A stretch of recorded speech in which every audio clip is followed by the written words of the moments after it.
আরে ভাই, তুমি আমার সব রক্ত ফালাই দিছো। অনেক কষ্ট করে একটু রক্ত পেয়েছিলাম, এখন আমার পরিবারে কি খাবে? আরে কষ্ট করে আবার তোদের মতো মশা। আরে তুই কি জানবি এত কষ্ট করে মানুষের কাছ থেকে রক্ত চুষে আনি? আবে যদি আমি মশা হতাম তাহলে এরকম 10 গ্লাস রক্ত আনতাম। আচ্ছা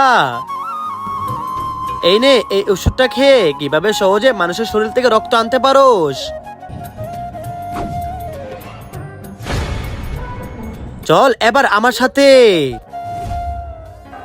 হ্যাঁ, মশার জন্য তো কয়েল টাঙ্গানো আছে, অন্য কোথাও যাই চলো। আরে দেখছুস কত কষ্ট রক্ত আনা। আরে কষ্ট তো দেখলাম, কিন্তু অন্য জায়গায় আনবো, চল। আরে এখানে হবে না, অন্য কোথায় চল।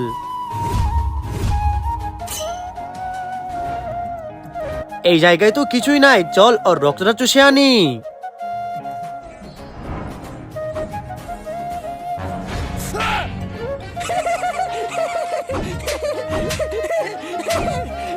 আরে তুই আমাকে কখনোই মারতে পারবি না।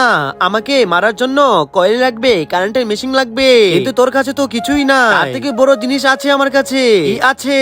তার আগে তুমিও যদি চাও তোমার মা সারা জীবন বেঁচে থাকুক, তাহলে ভিডিওটি লাইক করে চ্যানেলটি সাবস্ক্রাইব করে দিবে। তারাই লাইক সাবস্ক্রাইব করবে যারা আমাকে ভালোবাসে।